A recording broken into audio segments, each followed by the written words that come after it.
Physiological Correlates of Human Behavior, an intro to behavioral neuroscience. With me, Dr. Andrew T. Ainsworth, Professor of Psychology at California State University, Northridge. Part 1, Neural Foundations of Behavior. Lecture 3, the organization and functions of the nervous system.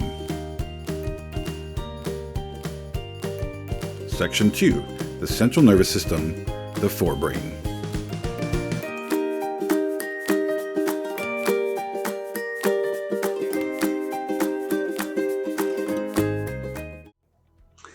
All right, it's Dr. A back with you again. Since today we're talking about the forebrain and the cortex of the brain, I thought I'd bring you to a spot that I associate with learning about the brain, which is the Sierra Hall 374, which has been, as long as I remember, the psychophysiology, biopsychology, and neuroscience room. This room, the space used to have this big counter that had like Bunsen burners and a sink, and it was like a full-on science space. They've since converted this over to more of a computer lab.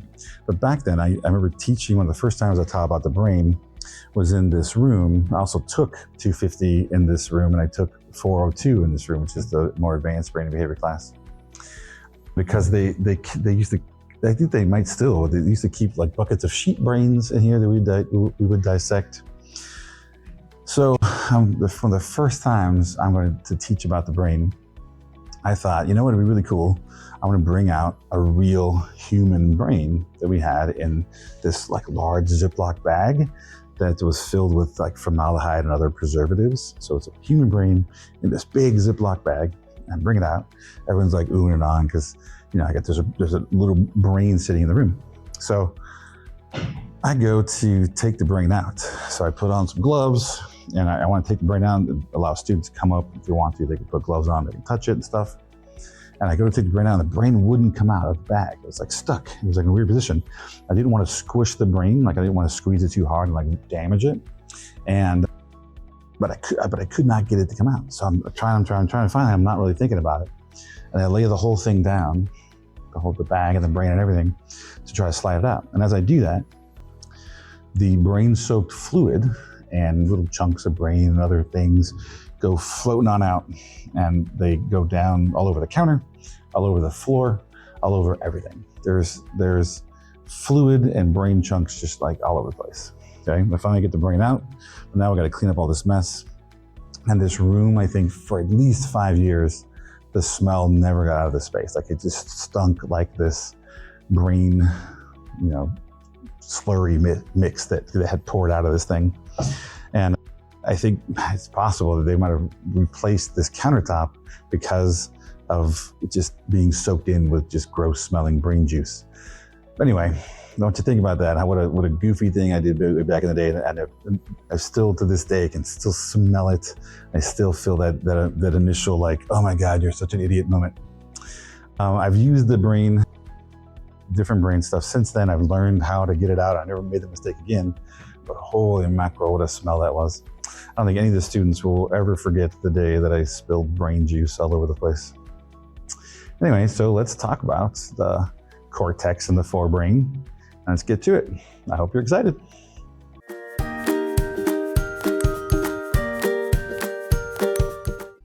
All right, we're back again for more Lecture 3 Bolos. This is for Section 2. Let's get going. Forebrain, limbic system, hypothalamus, thalamus, basal ganglia, cingulate gyrus, hippocampus, amygdala, pineal gland, corpus callosum, split brain, cerebrum, cerebral cortex, gyrus, sulcus, fissure, cerebral hemispheres, longitudinal/central fissure, contralateral communication, neglect, association areas, hemispheric specialization, frontal lobe, central sulcus, lateral fissure. Precentral gyrus, motor cortex, homunculus, Broca's area, Broca's aphasia, prefrontal cortex, lobotomy, psychosurgery, parietal lobe, primary somatosensory cortex, temporal lobe, auditory cortex, Wernicke's area, Wernicke's aphasia, occipital lobe, and visual cortex. That's it for this section. Let's get to lecture.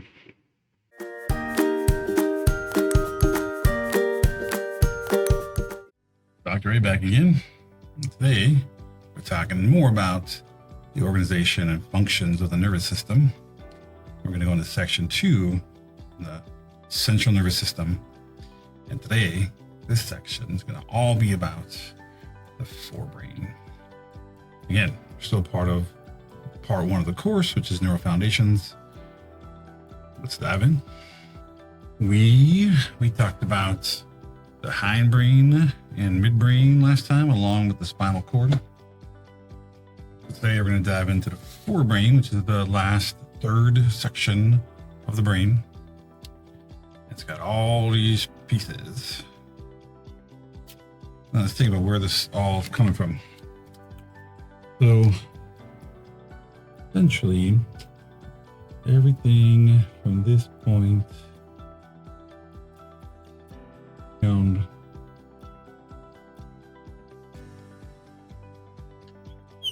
all the way to there. Everything we're talking about today.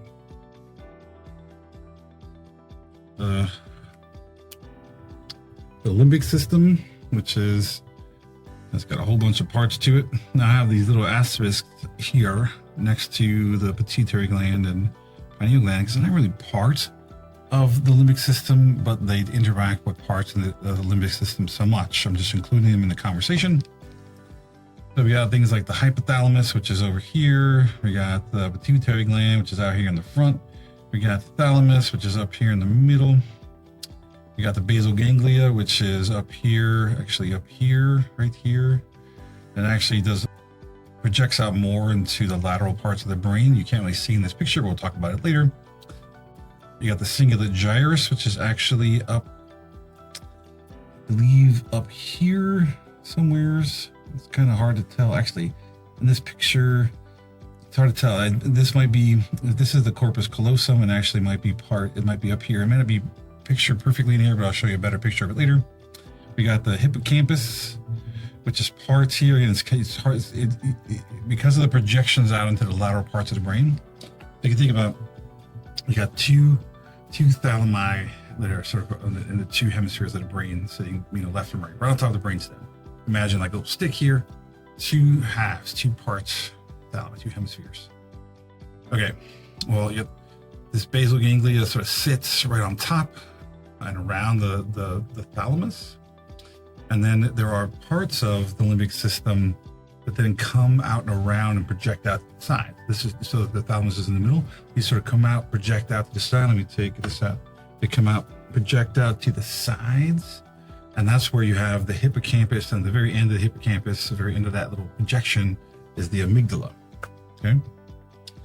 We got the hippocampus, amygdala, and then again, the pineal gland is, can't really see because they got drew on it, but I think it's that little thing right there. It's a little bump right there that again is also just part of all this sort of central part of the forebrain. Again, right below that, this is the midbrain. You would think this might be part of the midbrain. What you got in here, there's a ventricle in here that carries cerebral spinal fluid. You got the corpus callosum that's out there. You get all kinds of stuff. It's hard to tell in this sort of half section where everything is. So we'll go in and show you some different views of stuff as we go forward. We got all this stuff: the hypothalamus, the thalamus, basal ganglia, the cingulate gyrus, the hippocampus, amygdala, and these two glands we'll talk about. One of the things to keep in mind is the reason why the hypothalamus is called the hypothalamus. That this is the thalamus in the middle. Remember, think the thalamus is sort of like a ball, two balls, two sides like this, right? Well, right below that, or right below the thalamus is the hypothalamus. It's the structure of the brain that's right below the thalamus. Again, I mentioned the corpus callosum is here. And you got the cerebrum, which we're going to spend less time on. It's this very colorful part out here, and the colors are illustrating the different lobes, the frontal, the parietal, the occipital, and then this tiny little bit here in purple, I think, is part of the temporal lobe on the side. So you got frontal, parietal, occipital, and then on the sides, which you can't see because we're looking at the middle of the brain, there is the temporal lobe, and I think it's illustrating that a little bit by this little purple color that is sort of projecting on the other side of the brain. We can't see it. Covering the cerebrum, which is this whole part up here, the outer layer of the cerebrum is the cerebral cortex. Cerebral cortex, again, it's where all the folds are, and the word means something like bark or something like that, cortex, and it's because it does look like sort of like the bark of trees, this sort of folding in and out sort of bark covering of the trees, and again, those folds help to add area in the brain. So as opposed to having just a bigger and bigger brain, we just have all these convolutions in the brain that help to add area and give us more brain power. All right, let's dive in and talk about some of these pieces, some of these parts. All right, so let's talk about the limbic system. The limbic system is a assemblage of parts of the brain that all sort of work together to do similar functions. We talked a little bit about it before, and I wanted to give you a different picture because, again, lots of different diagrams, different dissections, different videos. Things look slightly different, and I want to make sure you sort of get an idea where everything is. And this one, instead of being sliced completely in half, what it did is it sliced everything in half, but it left the thalamus and basal ganglia stuff in the middle, sort of intact, so they're not cut in half like they were in the last photo. This makes it a little easier to see. Maybe not perfect, because none of these diagrams are perfect. But one of the things I wanted to point out is in the last thing I was saying, it's kind of hard in the picture to tell where things are. So look where in this depiction of the brain, okay, it says cingulate gyrus, which is right here. This little thing, and it goes out around the outside of the corpus callosum. I was mentioning that before. But this picture isn't really showing the ventricles, which are the spaces in the brain that allow fluid to flow through, or fluid to flow through. Anyway, but that allows the fluid in the brain to flow through your brain. Anyway, so and I think it's probably because now it's sort of covered up by this half of the thalamus and the basal ganglia. Let's go back to the picture a second ago. So again, that would mean that's here. I'm assuming this is the sort of basal ganglia part. It's actually kind of hard to tell. I'm going to assume this is where the basal ganglia is. That this part is just showing part of that basal ganglia. Right above that, again, it's really hard to tell. I'm assuming maybe this is the corpus callosum, and then you got the basal ganglia here. Now, it's also possible in this picture, the way these pictures are going, that this is the corpus callosum, and that this is supposed to be the cingulate gyrus. It's kind of hard to tell depending on where, because I can't see in this photo where the ventricles are.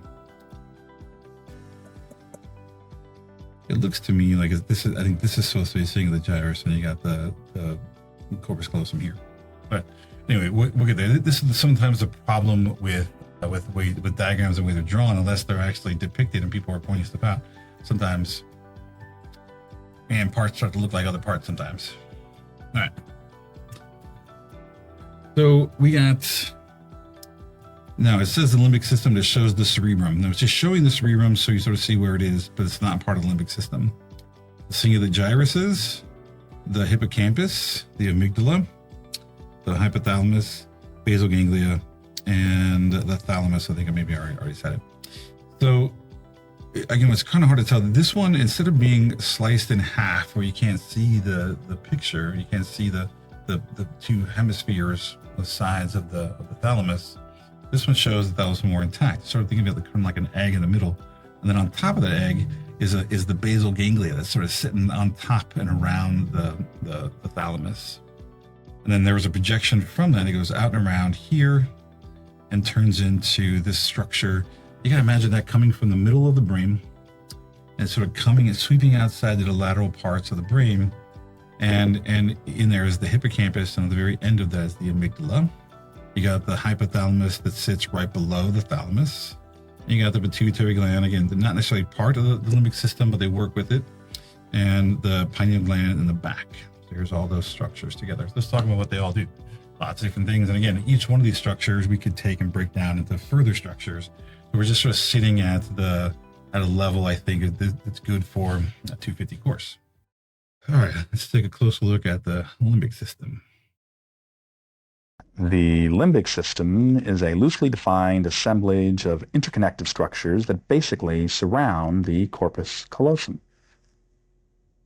We see here a whole brain from the right side that has been specially dissected to reveal the hippocampus and the amygdala. Two particularly important structures in the limbic system are the hippocampus, which we see here in the right hemisphere and over here in the left, and the amygdala, which is just barely discernible here and here. Now, right there is what I mean by the projections that come out sort of to the lateral, to the side, almost like horns coming forward from the thalamus, basal ganglia, all that stuff coming out around its side, where the hippocampus and the amygdala are. Again, real brains. Hope you're not grossed out by it. But it helps to see sometimes, instead of just looking at drawings or 3D renderings, like sometimes nice just to see the real thing. All right, so in the limbic system, we have the hypothalamus, which plays a major role in controlling emotion and motivated behaviors. So it interacts with the pituitary gland. Now, this is one of those interesting things where the pituitary gland is considered the master gland. All right, so I know the term, master is sort of fallen out of favor in ways because of its associations with things, but it is in a traditional sense like master of the universe when it comes to your system. It's the pituitary gland. It controls everything. Okay. When it comes to your glands and things like secretions of hormones, right? Well, as it turns out, the master has its own master, which is the hypothalamus. So the hypothalamus is the master of the master gland. So it's interesting. So the hypothalamus, it secretes hormones in the other parts of the body, and it's controlled, at least to a certain degree, by the hypothalamus. Now, this plays a big part in the autonomic nervous system. Obviously, we're talking about secreting hormones and impacting things. These are not things we are thinking about consciously. These are part of the autonomic nervous system processes. So the hypothalamus plays a big role there. Let's take a closer look at the hypothalamus. Lesioning of the ventromedial hypothalamus tends to lead to voracious overeating. The resultant obesity is readily apparent in the larger rat seen here. I've never felt a kinship with a rat before, but man, I know how it feels. Look at one more video about the effects of the hypothalamus. Also has to do with eating. So you can kind of get an idea of what's going on in the hypothalamus. All right. Let's check that out. Another poor rat. The light panel indicates which electrode is being stimulated. In this case, it is the left lateral light, indicating that the left lateral hypothalamus is being activated, when and only when you see the pulse on the oscilloscope. Now the pulse is on, and within 10 seconds, the animal began to eat. But the behavior is stimulation bound. That means that when the current goes off, the animal stops eating. I guess I gotta figure out what electrode is in memory. That's the hypothalamus. Let's talk about the thalamus. So if the hypothalamus is hypo to the thalamus, then the thalamus must be a little bit above and behind the hypothalamus. So it plays it's like a central relay for senses. If you think about it, it's perfectly situated for this. All right, look. Talked about this a second ago. We got this, they're like two little hemispheres of the thalamus right in the middle, right in the middle of your brain. So all the information going to and from your brain, like sense information, is all coming to the thalamus first. And that thalamus is then sending it off to the parts of your cortex we'll talk about shortly. And in terms of sending it to the appropriate places to make sure that you're actually, you can interpret those senses right. You can actually get the senses to the right places and actually interpret it. Now, what you don't want is the thalamus sending your auditory information to your visual cortex or or vice versa, right? So it's a relay for all the information coming in. It makes sense. It's right at the top of your spinal cord. It's sitting there right on top of your spinal cord. All the information is coming to your spine, coming to the thalamus, and the thalamus then relays all that. Where's got to go to the brain? It's pretty cool. That's why it's sitting right dead center in the brain. All right, the region that lies just below the lateral ventricles. So we'll talk about ventricles a little bit later. But ventricles are a bit, again, they're these sort of openings that allow fluid to flow through your brain. So it lies just below the lateral ventricles and just above the midbrain. It receives information from all the sensory systems except for one, olfaction. Now, olfaction is your sense of smell. Now, it's considered the oldest sense that we have. It's actually, it's theorized, hypothesized that our sense of smell developed before structures like the thalamus. So it actually it goes directly to the part of the brain to be interpreted. It doesn't go to the thalamus first. It bypasses that. It relates it to the respective cortical projection areas. We'll talk about that. And in this sense, the cortical projection areas are things like the sensory motor cortex, which is in right on the top strip of your brain, going right down this way. Or it can send it to the occipital, the temporal, all that stuff. It just sends it to the projection areas when it comes to the sensory cortex, auditory, visual cortex, all those things is right where the thalamus is going to send them to. There are two thalami, right and the left, which sit side by side, right dead center of your brain. Let's take a closer look at the thalamus.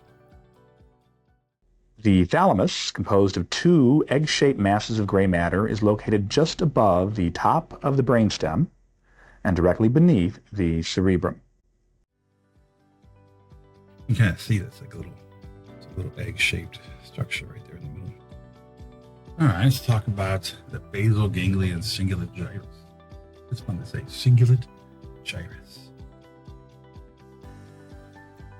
So, basal ganglia. It's also kind of fun to say too. Basal ganglia. So, basal ganglia located between the cerebrum and the thalamus.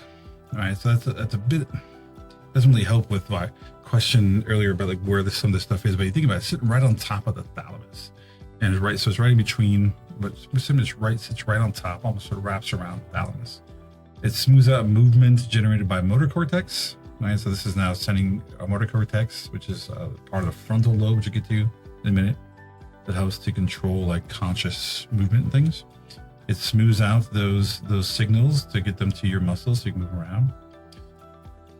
And again, you can sort of see it's like in its central processing, right? So thalamus is processing information coming in from the senses.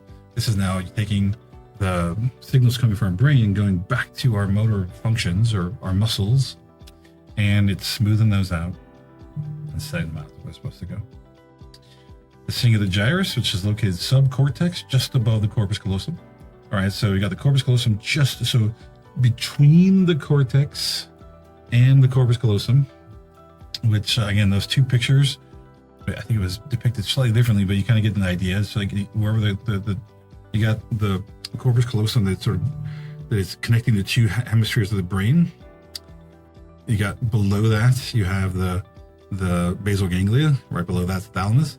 Right above corpus callosum is the cingulate gyrus. So it helps to express your emotional state through gesture, posture, and movement. So it's related to motor function in some way. So it's a way of connecting your emotions to gestures and movement and body functions. So again, because it's sort of centrally located, it's helping to funnel information and combine signals from the brain, funnel it out to where it's got to go to the body. All right, so it's connecting. They're all of these functions in the limbic system are all trying to tie together the senses and signals from the brain and try to put things together. Again, it's emotions, it's movement, it's everything all together, and it's trying to bring all this stuff together. It's centrally located right in the middle of the brain, and it's relaying information to and from the body. What about the hippocampus? Hippocampus and the amygdala. Now, these are two different structures, but they're combined on that sort of arm. If you think of my head, where the thalamus, right? the sitting right here, and with the basal ganglia coming around, and my arms coming out the side to the lateral parts of the brain would be my fists here at the end would be the amygdala, and the hippocampus would be along my arm. Right? So that's think about that structure. The thalamus sitting right on top of the brainstem. The thalamus, maybe my hair or something, is the basal ganglia sitting on top of it, and then that's us coming back and around and projecting out into the lateral parts of the brain. Looks like I'm riding a motorcycle or something. And the parts here are the two sides of the hippocampus, and you got the amygdala that's at the sort of tip ends of that structure. Okay. They're both located in the medial temporal lobe. Okay. So again, this is where we start talking about locations. Medial, again, it's towards the sort of middle of the temporal lobes of the brains, and those lobes are on the side. So, and they're on both sides of the brain. The hippocampus plays an important role in the process of learning and memory formation. So again, if you have issues with the hippocampus, you're likely going to have issues with memory. I think my wife likely believes I have a problem with my hippocampus, as I'm always forgetting everything. But whatever. And the amygdala is responsible for emotions like fear and aggression and emotional memory. So again, they're interesting that they're right together, as this one's forming memories. This one's actually adding the emotional component and actually helping to remember to have emotional memory. The amygdala has also been linked to things like addiction. So there's definitely a motivation, like fear, aggression, those kinds of motivational factors, especially motivations when it comes to addiction, have all been linked also to the amygdala and not just the hypothalamus we saw earlier when it comes to overeating. Let's talk about the pineal gland. We mentioned the pituitary earlier, and again, it's not technically part of the limbic system, but it sits right there, and it's all right, and it's part of the same structures. So we have the corpus callosum. Again, it's located here. And again, that would mean the cingulate gyrus is just above it in this photo here as well. The thalamus that's right in the middle, hypothalamus right in front of it. Got the pituitary gland in the front, and here we have, can't read what that said. Oh, and then this is the brain stem here. So in the back, towards the back of this whole structure, in the middle of the brain, is the pineal gland. The pineal gland is where we get a lot of melatonin. So melatonin is the chemical that the brain uses to help sleep. Oftentimes people that have trouble sleeping will take over-the-counter melatonin to help them sleep, and so the whole idea is that melatonin does trigger our sort of sleep and restful cycles. It's basically known as the sleep hormone. It participates with other structures in controlling daily rhythms in humans. So our daily rhythms require that once we get to a point where we're supposed to be sleepy, well, the pineal gland is supposed to release some melatonin so we can get sleepy and go to bed. Okay, so that's part of the day-night cycle that we go through. That's the pineal gland, and it's all related.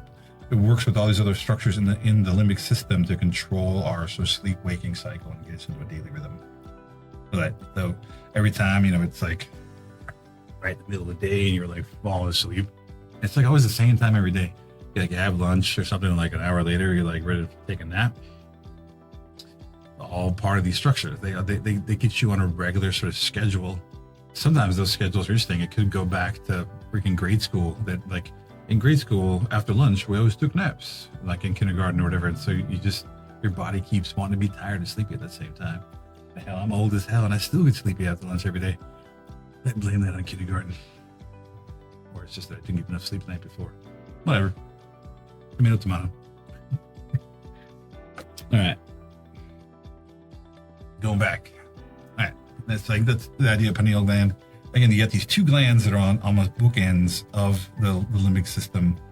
Not really part of the limbic system, but they are interacting with them quite a lot.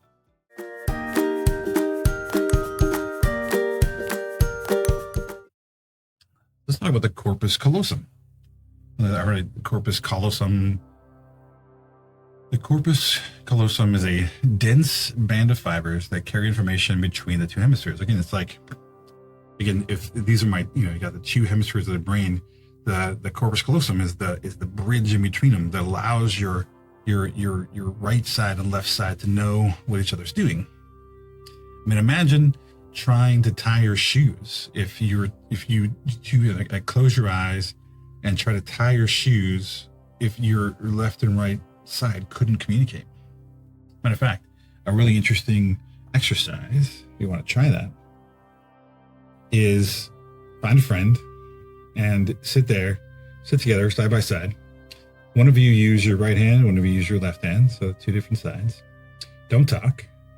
Close your eyes and try to tie a pair of shoes. Actually, you can leave your eyes open. Still hard, okay? But you can't communicate. You can't talk to them. You try to tie a pair of shoes using 2 different sides of your brain. One of you using your left hand, one of you using your right hand, and just try to tie them. I guarantee you, it's gonna be a pain in the butt. You sort of get an idea what it's like to live life without your 2 hemispheres being able to communicate. That they're actually always sort of clueless of what the other's doing. It actually can get worse than that. And I'll show you an example of that in just a second. Okay. The longitudinal fissure ends at the corpus callosum a couple of inches below the brain surface. So there's the split that goes down your brain. It's like where my part is. There's a split that goes down the brain. So that's sort of the longitudinal, sort of the central sort of fissure, big cavern that goes right down your brain. And as it goes down, it's really separate until as you go down. So, a couple inches below the surface of the brain, you'll hit the corpus callosum. The corpus callosum shares information from one hemisphere to the other hemisphere to integrate information. And that would seem like not that big a deal. But in reality, we would think like everything must be on both sides, right? So different parts of the brain are doing different things, but they're all doing it at the same time on both sides. That's actually not true. There's some things that only the left side does, some things only the right side does. So when you're trying to work as an integrated human being, you try to function as a unified being, you rely a lot on those 2 hemispheres being able to communicate. If not, you'd be in a world of trouble. Let's take a closer look at the corpus callosum. This midline view of a brain sliced down the middle shows the corpus callosum, which you see here. A bundle of about 200 million nerve fibers that handles communication between the right and left cerebral hemispheres. Let's take a little detour. What if there's something wrong with the corpus callosum? Sometimes people that have severe seizures, for instance, will have the corpus callosum severed, right? Surgically splitting the 2 halves. The idea, this is sort of an aside, but the idea is that seizure is like an electrical storm that's occurring in the brain. Usually it starts off in one part of the brain and then it spreads until it has overcome everything and you start to go into sort of convulsions. And if you have a sort of grand mal seizure, sometimes with a petit mal one, it's just you're now sort of overcome by this feeling, this aura, and you can't do much of anything else. But still, it's affecting your ability to function because it starts off in one area. Oftentimes, like say it starts in like one of the temporal lobes, and then it starts to electrical storm that goes across the whole brain. Somebody, I forget who, decided like, hey, what if we can stop that electrical storm in its tracks by severing the corpus callosum, which will prevent the electrical storm from crossing over and affecting the whole brain, and keep it localized. So one of the things people do to treat severe epilepsy is to split the corpus callosum right down the middle, keeping the 2 halves separate. Individuals who have had this surgery are also a valuable source of information on the differing functions of the 2 hemispheres due to the lack of information transfer.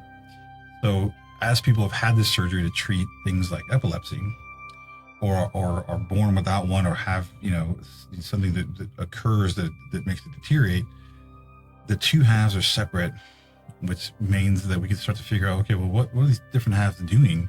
Because and how is the communication between these 2 sides so important to keep us functioning as a whole holistic being? So let's take a little look. Here's a video If you're interested in seeing more about this or more from this particular author, click, scan this QR code here.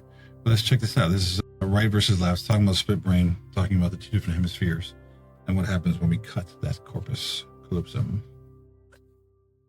Does being creative mean you're right-brained? Or if you like math and science, are you definitely left-brained? More importantly, did a quiz on Facebook give you this idea? For over a century, we've known certain parts of our brain are specialized for certain tasks, noticing that people with injury or damage to specific parts of the brain often lack the ability to do very specific things, like speak, or identify objects, or even recognize the faces of loved ones. Because evolution doesn't care about making sense, the left side of your brain controls the right side of your body. Anything presented in your right field of view is only seen by the left side of your brain, and vice versa. But in your standard brain, that one-sided information can't be hidden from the other, because the two hemispheres are connected by a neuron superhighway called the corpus callosum. When these fibers are plugged in, the brain's two hemispheres work together in seamless harmony, and we don't even notice that different functions of daily life reside in different parts of the brain. But if these cords get cut, it's a different story. In the 1940s, brain surgeons came up with a new way to treat epilepsy, splitting people's brains. A seizure is like an electrical storm that puts the brain in overdrive, so build an impenetrable barrier to contain the storm, stop the seizures. And this actually worked. People with so-called split brains were mostly the same, but doctors started noticing some weird side effects, like when choosing clothes to wear or picking out food, each side of their body was operating independently from the other. Scientists could finally look at what actually happens if the two halves of a brain are separated. And it completely changed our notions of how the brain is organized. When a word is shown to the right side of a split brain, the patient can't say what they saw out loud, but they can draw it with their left hand. Kind of creepy. Normally, motor signals get confused when you try to draw two separate pictures at the same time with each hand, but a split brain patient can do this task as if they're operating each hand completely separately. These spooky experiments showed many brain functions are lateralized. They're generally divided into the left or right side. The ability to speak, for example, takes place in a spot called Broca's area that in most people is on the left side of the brain. Decades of these experiments show that generally the right side of the brain processes spatial and temporal information, the when and the where, and the left side controls speech and language. But that doesn't mean in different people one half dominates the other. More like our brain is arranged in compartments, a collection of fuzzy little modules all working together to form what we know as us. But why use tiny bits of our brain to do complex tasks instead of the whole thing? Basically because our brains are big. We have more neurons than most animals, which means more connections. In fact, we have too many neurons for them all to link up. If each neuron in our brains was connected to every other, our brains would be 12 miles in diameter, and information wouldn't be able to travel fast enough across our neuron networks. Now, smaller circuits mean more efficient heads. Thousands of ants can work together as a coordinated colony without each individual getting instructions from the queen. Our brain combines those functional modules in a similar way, only instead of building anthills, they come together to somehow build that thing we call consciousness. How a unified mind can emerge from a brain made of tiny packages with different responsibilities is one of the greatest questions in not just neuroscience, but all science. And we still don't have a complete answer. But splitting brains in two has taught us that breaking our 3 pounds of think meat into smaller and smaller pieces probably won't solve the puzzle. Consciousness isn't one specific thing we can put our finger on. We could study a symphony by describing the physics of individual sound waves, but it loses a little bit of its beauty along the way. And looking at the function of single neurons in a brain likely won't let us decode how we think and perceive the world. Now, we should understand how the individual instruments are played, but also remember that your brain is more like an orchestra, different sections working together to produce beautiful music. Stay curious. I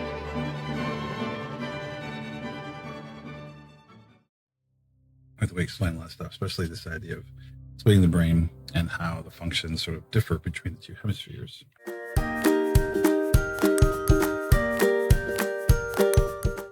Let's talk about that exact thing. So here's the cerebrum that we're getting to now, because remember what we're talking about in terms of this central fissure here. talking about the corpus callosum running between the two halves, but a lot of it's connecting the cerebrum and the cerebral cortex across the two sides. So the cerebrum is everything above the cingulate gyrus out is basically the cerebrum. The outer surface of the cerebrum is called the cerebral cortex. Each ridge up here to these nice slimy ridges over here, that is a gyrus. Right? It's each ridge in the surface of the brain. Each sulcus is each of these sort of caverns, little crevices, little nooks and crannies all in there are called a sulcus. In the plural, it's a gyri and sulci. Okay, so it's a groove or space between two gyri. And then as they get bigger, the bigger ones, the very large sulci, are called fissures. So this is like the central fissure down the middle of the brain that separates the two. There's a central gyrus that goes across the top. We'll talk about too, and that splits off. It's up here. If we're looking at this, the front. It's actually more towards the front. There's a central gyrus that goes across, and it's where things like the motor cortex and sensory cortex are. So let's take a closer look at the cerebral cortex. The deeply folded outer shell of the cerebrum is called the cerebral cortex. Each ridge of cortical tissue is called a gyrus, and each furrow is called a sulcus.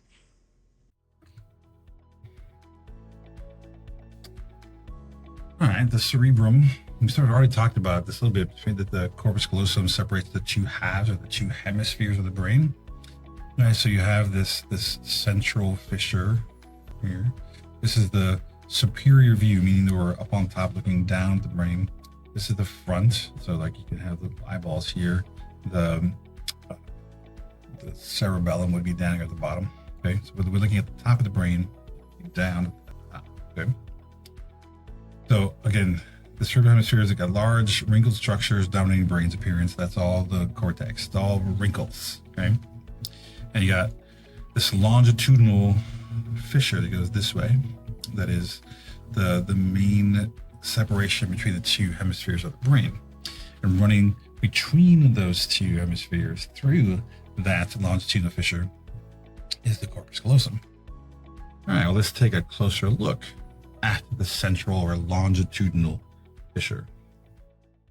Looking at the brain from above, with this being the front end seen here, you can see the longitudinal fissure, which divides the cerebrum into the right hemisphere and the left hemisphere.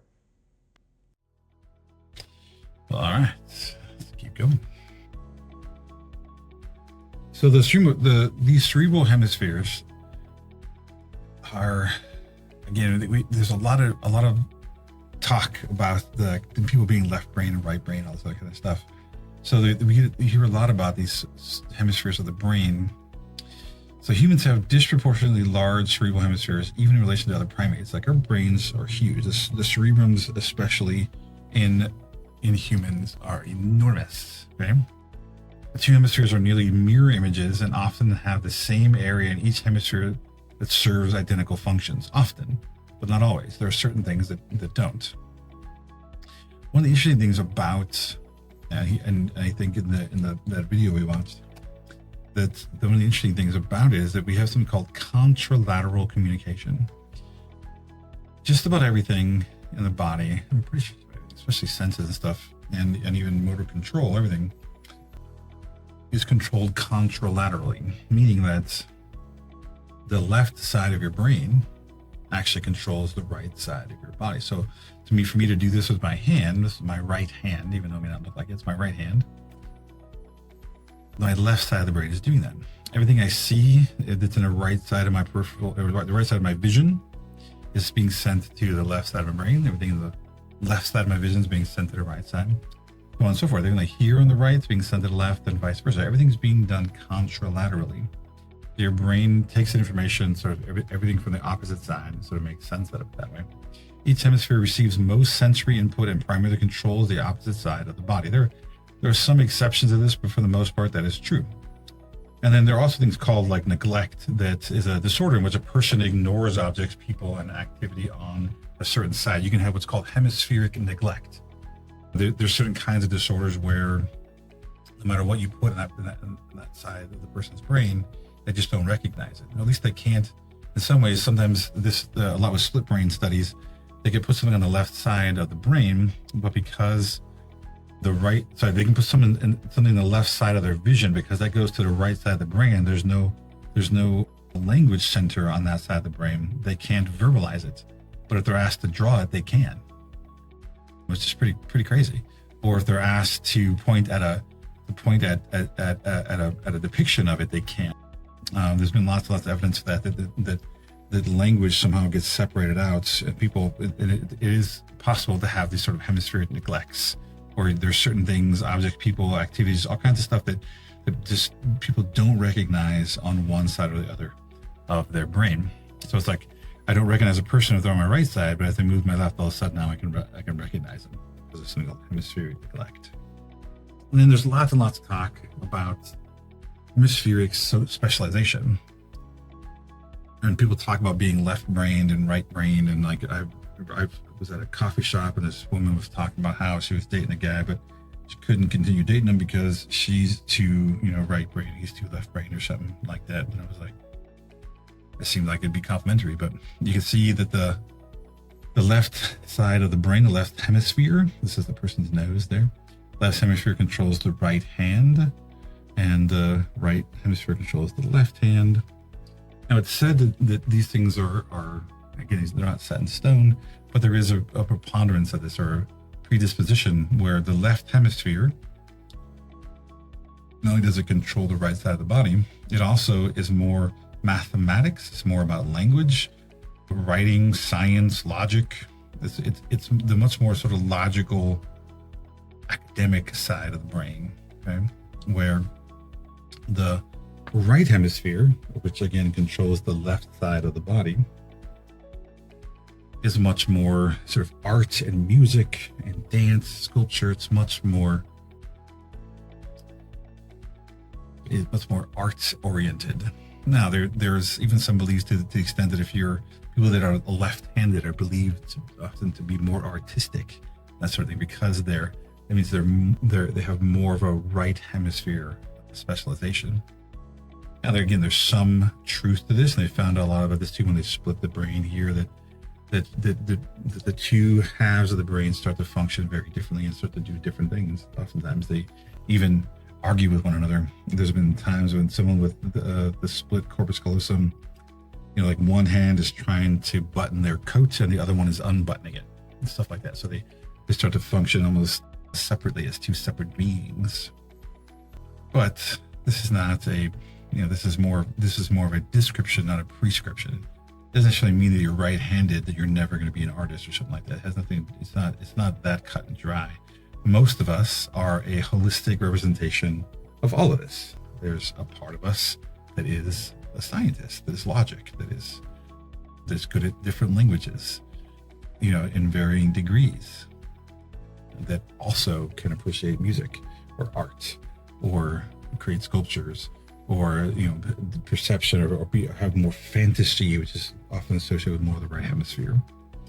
So the best kinds of people, in my opinion, are the kinds that actually can integrate all these things together to be more of a holistic person all the way around.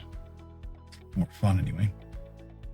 In the cortex, there's a lot of cortex. Let's talk about some cortex facts, quick, okay? Cortex. Cell bodies are not myelinated, resulting in a sort of grayish hue. So remember, myelin is what causes things to be white. So white matter in like the spine and in parts of the brain are caused by myelin. So there's no myelin in the cell bodies, the stuff of the cortex. They're not myelinated, so we get gray matter in the brain. Neural processes occur where neurons synapse onto each other, onto other neurons. So lots of stuff, lots of electrical information going on where you have neurons that are synapsing on the other neurons and communicating. The cortex is 1.4 to 4 millimeters thick. That's it, right? The entirety of our intellect and things and our conscious thought is all within this 1.4 to 4 millimeters thick layer on the outside of our cerebrum. That's craziness, man. Like, who we are is made up of this spongy tissue that's super thin, and and makes up personality, our memories, everything. It's crazy. The convolutions, those gyrus and sulcus, gyri and sulci, triple the surface area of the brain, creating a lot more area for us to, to utilize and to fully use for, things like academics and, to do stuff for all of our smarts, right? So the convolutions also provide axons with freer access to more cell bodies than just a thicker cortex, right? So you can keep everything thin, but do the convolutions, and actually helps keep things freer and keep information flowing a little better. Myelinated axons come together in large bands in this central core of the gyrus. So every time you have, a gyrus or something going on where all those cell bodies are there, it's all unmyelinated, therefore it's all gray. They start to come together into myelinated columns of nerves, of cells, or ganglion in this particular in parts of the brain, and start to then come together to then go to places like the hypothalamus the hypothalamus, or to the cingulate gyrus and out to the body, or other places like that. Okay. Bands of axons serve as communication routes within and between the two hemispheres. So the corpus callosum is made up of these bands of axons that are able to go back and forth and communicate between these two hemispheres, and keeping both sides knowing what's going on. You've probably heard that phrase like, "Oh, the left hand doesn't know what the right hand's doing." It's literally because of this idea of the split brain, and the fact that once you cut that thing, it makes it really difficult for you to commit tasks at the same time. The cortex typically has 6 layers, though some layers may be absent in some areas. I'm not going to go through all the layers and things, but there are different layers. You can drill down into the cortex and the layers and what they do. It's closely locating related processes so that you can increase the speed and efficiency of the brain. So we'll talk about this in a second, but the part of the brain that, say, controls speech, controls your mouth, is also is right next to a column of cells in the brain that also does taste and things that have to do with sensations around the mouth. So your muscles that control your eyes and vision are right next to the areas of the brain that receive sensory information from the eyes. So it's nice to have these closely associated, closely related processes together in the same places. That helps to increase the speed and efficiency of the communication between those parts of the brain. Now, a lot of times people talk about, you got a big brain.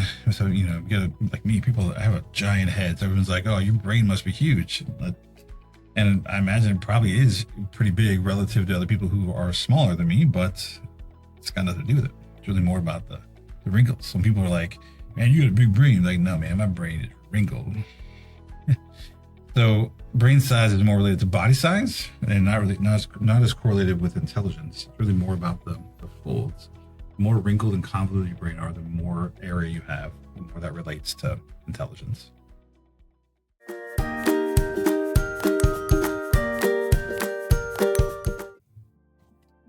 The cerebrum is responsible for lots and lots of functions, And those functions are broken down into lobes, which give you general ideas of what goes on in the lobe. It's not, again, it doesn't always follow exactly the way things are.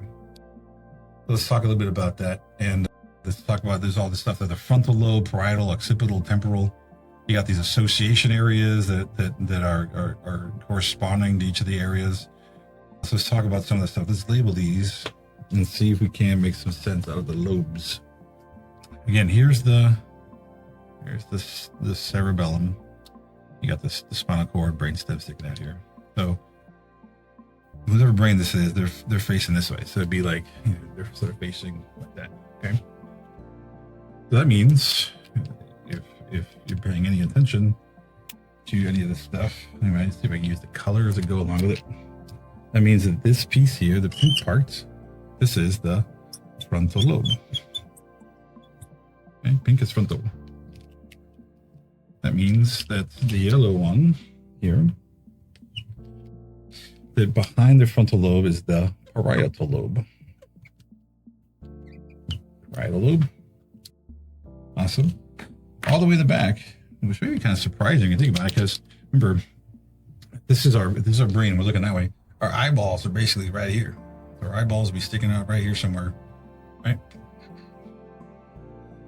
Where's our information from our vision get sent? Right to the back of the brain. It seems, the first time I learned that was kind of surprising. I thought it'd be closer. So this is our occipital lobe.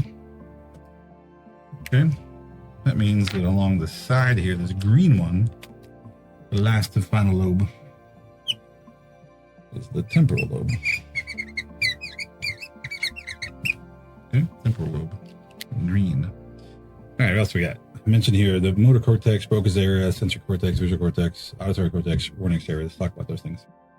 There's this separation here along the back, that along sort of, you think about, there's the longitudinal fissure that goes through the middle of the brain longitudinally. There's also one laterally, something that's called the central sulcus, that separates out the frontal and parietal lobes. Okay, well, right in front of that, right here, right in front of that central sulcus, moving right along along the sulcus, but on the frontal lobe side, this is the motor cortex. Up here, the motor cortex. And then down here at the bottom, somewhere right about here, not necessarily perfect, but somewhere right around here in this area is Broca's area. It just happens to be Broca's area of the brain is next to part of the motor cortex that controls things like your speech and tongue and lips and mouth and stuff that help you talk. And Broca's area has to do with verbal communication, be able to your ability to generate speech and communicate with other people. That's what Broca's area is there. I mentioned that before, to sort of bring you back up again. That's sort of where it is. All right. Well, just behind the central sulcus is the sensory motor cortex. Is the sensory cortex. Together, they're both the sensory motor. So you have the sensory cortex, which is here. So you have the sensory cortex that is in the parietal lobe, just behind that central sulcus.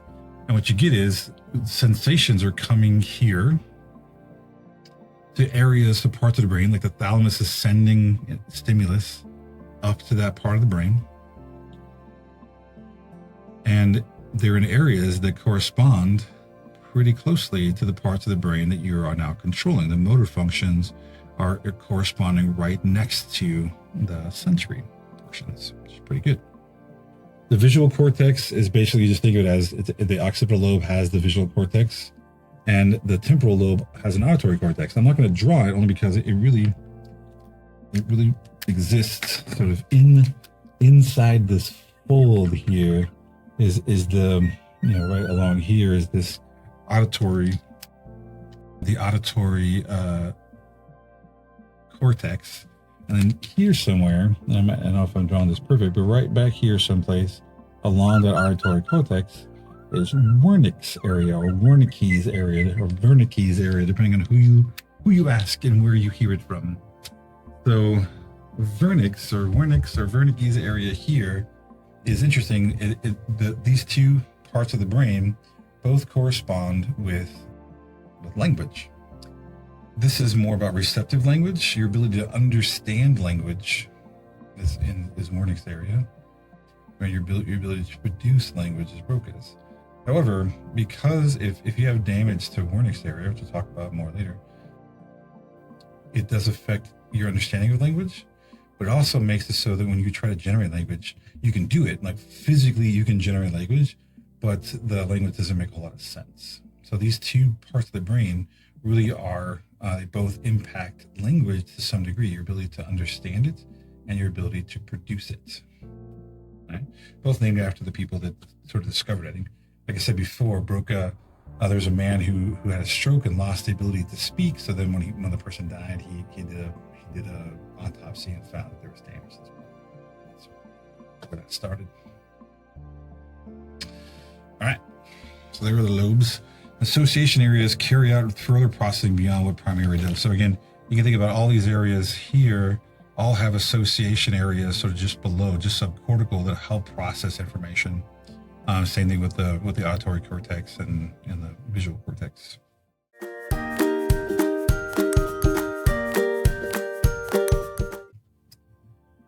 So let's focus on the frontal lobe. The frontal lobe, again, is the one in pink here. Again, a person would be looking this way. This would be their eyes would be here. Here's their cerebellum. So the frontal lobe is located anterior to the central sulcus. So again, the central sulcus is here. So it's anterior, or it's in the front of it. And it's also superior to the lateral fissure. So there's a fissure that goes this way too. And these sort of separate out the different lobes. So the frontal lobe is separated from the parietal by the central sulcus, and the lateral fissure separates the frontal parietal from the temporal side. So again, central sulcus, suspension's there, lateral's there. The functions of the frontal lobe are complex and control some of the highest human capabilities. Most of what we think of as our conscious thought, like who you are, your personality, your humor, all kinds of stuff, are all located in this part of the brain, in this frontal lobe. Not only just the frontal lobe, but the prefrontal cortex we'll get to in a second. So we talked about this a second ago in terms of right here, right along the central sulcus is the motor cortex. So, and then motor cortex is located in what's called the precentral gyrus. So this is central sulcus. You have the precentral gyrus, which is this portion here. It extends the length of the central sulcus all the way on both sides, on both hemispheres of the brain.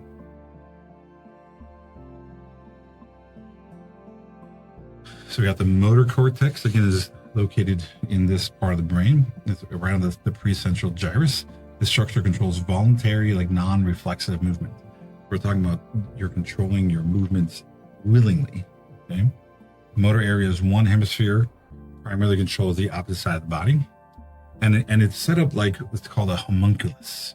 The parts of the body are mapped onto the motor area of each hemisphere in the form of a little person that looks something like this. It's kind of weird, but this is what it is. So you see in the front, you got the motor cortex. This is the one in blue. It then controls the parts of the body, going from inside the sort of central fissure, when it goes, the longitudinal fissure here, going from that point all the way out. You go from the farthest parts of the body. So the toes, legs, your body, your thorax and stuff, your hands, fingers are coming out.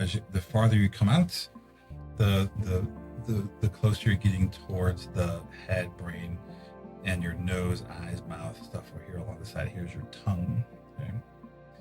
So it's set up like each part controls different parts of the body all the way around like that. And it's set up like a little person. The person's sort of separated, like sitting there, being spread out. Now, different parts of the body that are shown in larger pieces, because they have more nerve endings, like your fingers and hands require more control. Same thing with your face, lots of muscles. Your tongue for speech and things, and swallowing and eating, lots more, spread out more, lots more individual control of all those pieces of the motor cortex. Okay. What about more about the frontal lobe? The primary motor cortex works in tandem with adjacent secondary, like sensory areas that are just behind the central sulcus, right? And then you have the Broca's area, which is again this area right about here. It controls speech production, grammatical structure, and the motor control involved in speech. I remember a little aside about me. I grew up until I was about 20 years old or so. I had a pretty predominant stutter. So I remember learning about this stuff. I thought, maybe stuttering is caused by an issue with Broca's area. The problem with trying to produce speech. Turns out there's stutter's a lot more complicated than that, but Broca's area, problems with Broca's area. So if you have damage to your Broca's area and you have trouble creating speech, it's called an aphasia. Broca's aphasia, which is on the slide. But you can understand what people are saying to you. I think you can even read speech, read language, and all that kind of stuff. When you try to produce it, you cannot. That's a Broca's aphasia. So located anterior to the motor area and along the lateral fissure. So it's located anterior to this central sulcus and right above the lateral fissure. So it's here somewhere. Okay, so if this is the motor area, it's sort of located just in front, so right about there. And again, I mentioned Broca's aphasia. Anytime you have damage there and you can't produce or trouble producing speech, it's called Broca's aphasia. In the frontal lobe, you have the prefrontal cortex. So we got holding is the frontal lobe. Prefrontal cortex is the frontmost part of it. This is where, as I mentioned before, this is most of our conscious thought. Most of who you think of as you, your humor, your personality, your likes, dislikes, all that stuff is basically located up in the area. Planning and organization of behavior, decision-making, adjusting behavior to its consequences, and planning how to achieve goals, all part of that prefrontal cortex. The anterior part of the frontal lobe, front part, is highly functionally complex. Lots of stuff going on there, lots and lots and lots of neurons and synapses. It's the largest region of the frontal lobe, and it accounts for 29% of the cortical area. Again, it has lots and lots of fissures and things too. Malfunction in the prefrontal cortex tends to strike out our most human capabilities. So if you have damage to the prefrontal cortex, most of what is you may be lost, and our most human aspects of things. Think about Phineas Gage we talked about. We had that spike go through his brain. It took out part of his prefrontal cortex, and that's why it changed his personality. It completely changed who he was, how he behaved, and how he interacted with people. It became a very different person. Both schizophrenia and depression are linked to dysfunction in the prefrontal cortex. You have damage. Your understanding of social moral standards and consequences, like you may understand them, but you cannot choose appropriately, and you oftentimes get into trouble. So things, I think, and I could be reaching here, but I think things like antisocial personality, where you don't really understand, like you don't really have a conscience, and you don't make decisions based on things like morals and social standards. Maybe something connected to something like antisocial personality disorder. Anyway, but so you understand them, but you have difficulty making the correct decisions, and oftentimes get yourself into hot water because of it. It's also important in learning from reward and punishment. So our ability to, for things like behaviorism, like, Pavlov and Skinner. Things like, Pavlov and Skinner, like learning from reward and punishment, which is definitely more Skinner, is led by this prefrontal cortex. Things like impulse control, flexibility in choosing appropriate actions, all kinds of stuff. I'm going to mention this now, but I'm going to mention it again in the next section, which is the prefrontal cortex is one of the last parts of the brain to develop as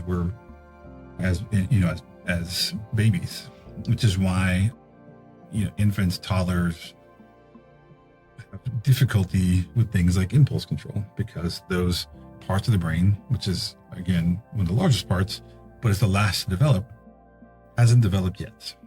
Okay, so it's important learning, reward, punishment, impulse control, and in terms of flexibility in choosing appropriate actions, you'll be able to have conscious decisions about what to do and how to proceed. Is all about the prefrontal cortex. How do we know some of this stuff? So let's take a little detour. Let's talk about lobotomies. So what is a lobotomy? You probably heard of lobotomies here and there. Different movies or television shows or different types of media talking about lobotomies. Well, in the 1940s and 50s, there were roughly 40,000 lobotomies were performed Originally, lobotomies were only performed on patients with severe schizophrenia. It says originally because eventually they started doing it in all kinds of people. They started trying it out. What were the results? Well, it calmed agitation, which is what they were going for. But the people became emotionally blunted, distractible, childlike, and it dramatically changed their personality, all kinds of stuff. Most of what we know about the prefrontal cortex and what it controls when it does, we could see those changes happening along with the lobotomy. Let's think about why this might be having going on. So this is before a lot of drugs or other things that were used to control behavior. If you're working in a psychiatric hospital and you have a very aggressive, very violent, very agitated patient, one of the things they notice is that they actually do this lobotomy, this prefrontal lobotomy. All of a sudden, those evenly ass patients became super nice, chill, they calmed way down. They didn't have any problems anymore. So if you're working at a hospital that is overrun by agitated and aggressive patients, guess what? You're going to do whatever you can to get them to be less agitated. Especially when they were probably on a whole lot of laws or regulations around it. Let's just start snipping their prefrontal cortexes, get them nice and calm, and we can handle a lot more patients that way. Make a lot more money from the state and from these private, families paying for private care by just piling them in, keeping them nice and docile. That's sad, but that's how things work. Good old capitalism. So they did all these lobotomies and it calmed them down. But again, it completely changed who they were. They were no longer, their personalities changed. They had no motivation. They couldn't stay on task. They really had no emotional range, very childlike, very emotionally stunted. They also were not able, most of them were not able to live independently. So yes, they were docile and yes, they became calm, but they couldn't take care of themselves anymore. And more than 50% of those that were lobotomized, they had to stay in hospital. They never recovered enough to live on their own or even to leave the hospital. So another term for things like a lobotomy is something called psychosurgery, where it's any kind of surgical intervention to treat cognitive or emotional disorders. And for the most part, psychosurgery is not done anymore. It's like strongly disfavored. I think in some very rare, crazy cases, you might find some, but I don't think in the United States. But the closest thing you get to something crazy like that is we still use like electroconvulsive therapy in extreme cases and stuff like that. Well, psychosurgery is like literally moving part of the brain, or again, surgically separating the prefrontal cortex from the rest of the brain. That stuff's not done anymore. It's kind of shunned. So this is a picture of the lobotomy process. Doesn't that look fun? They go in through the eyeball. They would shove this large spike with a like sharp little thing on the end. They shove it in there. I think actually to get it in there, they had to hit this thing with a hammer, knock it in, and then they would just sort of scramble your brains around in there and sort of sever the prefrontal cortex from the rest of the brain, creating massive change in personality, change in energy and agitation, which is what they're going for, but left them, irreparably damaged for the rest of their lives.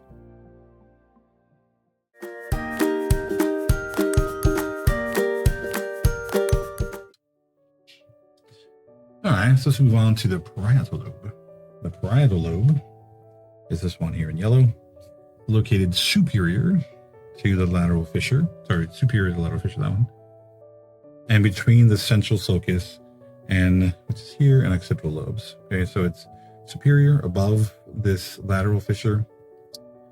It's behind the central sulcus and above the occipital lobe. So the parietal lobe has the corresponding cortex to the motor cortex, which is the primary somatosensory cortex. The primary somatosensory cortex is located in the post-central gyrus, right? It's that part I had marked before. It's the part just behind the central gyrus. it corresponds to the motor cortex. This receives information from all the parts of the body. It processes skin, like touch, warmth, cold, and pain, and kinesthetic senses and proprioceptions. What the hell are those? Kinesthetic senses and proprioception. Kinesthetic sense is your ability to know that you're moving. Ever been on it in a car or something, and you can sort of tell that you're moving? That's sort of the kinesthetic. And proprioception is this idea of sort of knowing where your body is in space. So if you're, to know that where you are placed in space, to know what your orientation is, what proprioception. It's also designed like a homunculus, with parts of the homunculus corresponding to the motor cortex directly across that central sulcus from it. Nice, let's look at that. Here's the primary somatosensory cortex, which runs along the backside of the central sulcus.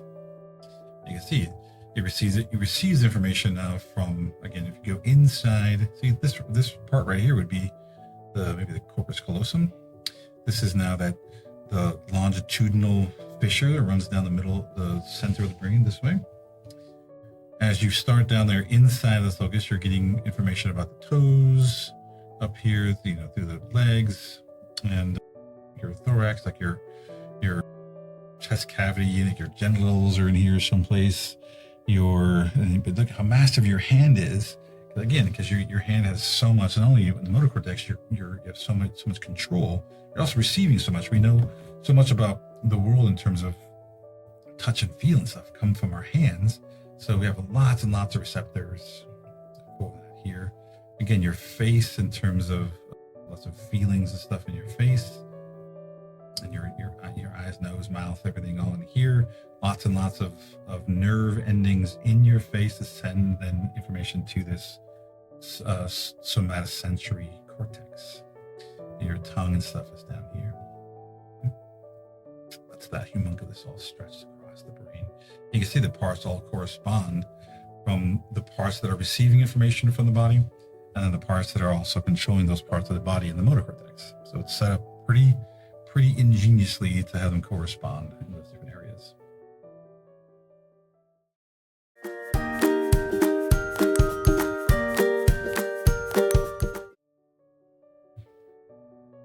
All right, so let's talk about the temporal lobe. The first time I heard the temporal lobe, I thought, is that something to do with time? Like temporal sounds like time to me. But anyway, the auditory projection area, which has some visual and auditory association areas, an additional language area, and structures important to learning and memory. And so there's all kinds of stuff going on in here, all around the temporal lobe. But it's really at the top part of this, which is the auditory cortex region, which receives sound information from the ears. I'm pretty sure it goes ears to like the thalamus, then back to the opposite side of the ear, right, to the other side of the brain to be understood by you, right? So it lies on the superior gyrus of the temporal lobe, mostly hidden from view within the lateral fissure. So it's right up here, but inside that lateral fissure is where a lot of the auditory stuff is happening. And then I mentioned here that there's the Wernicke's area, the association area that interprets language and input that arriving from the nearby auditory and visual areas, right? So it's getting information from all over the place, but primarily this auditory cortex also generates spoken language through Broca's area and written language through motor cortex, located just posterior to the audio cortex. So it's just that the audio cortex is here, so it's just posterior here. Then you got something like Wernicke's aphasia. So Wernicke's aphasia is a little different. So this has to do with understanding language. And it does, it tries to understand language and then tries to produce like responses to language in Broca's area, and they sort of coordinate. But Wernicke's aphasia is a little different because you have trouble understanding language.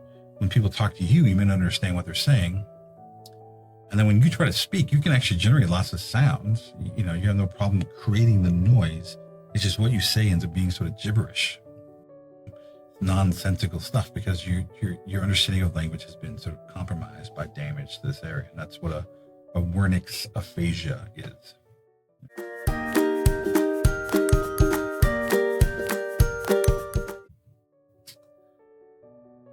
Last but not least is the occipital lobe. So the occipital lobe is where the visual cortex lies.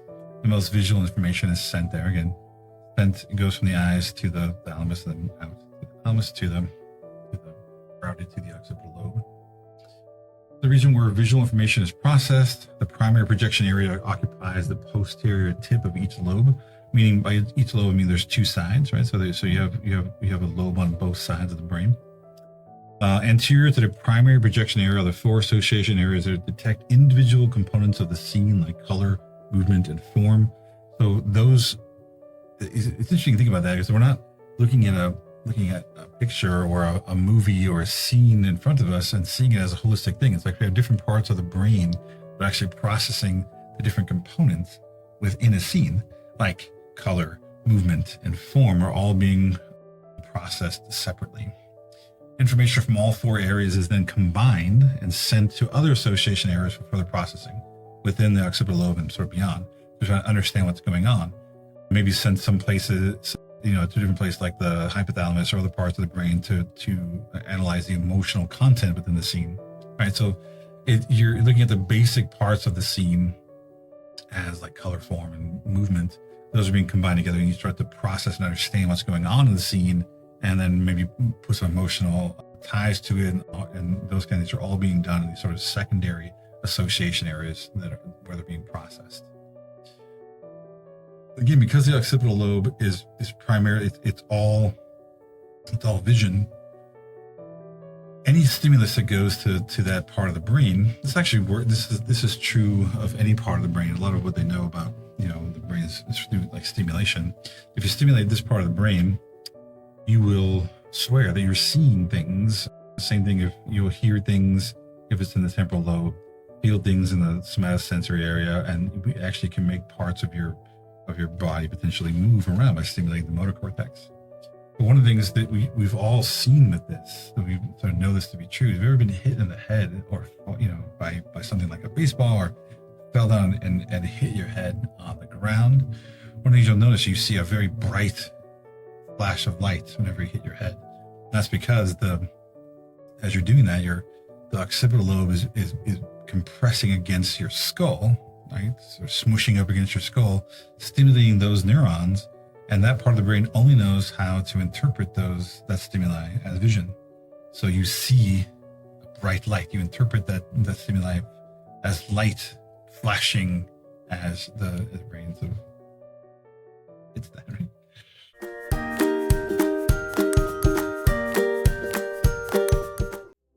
We talked about a lot of stuff today, even though it seems like just one thing. We talked about the forebrain. That's it. That's all we talked about today. We spent all this time talking about one of three parts of the brain. It's just the biggest, most complex part.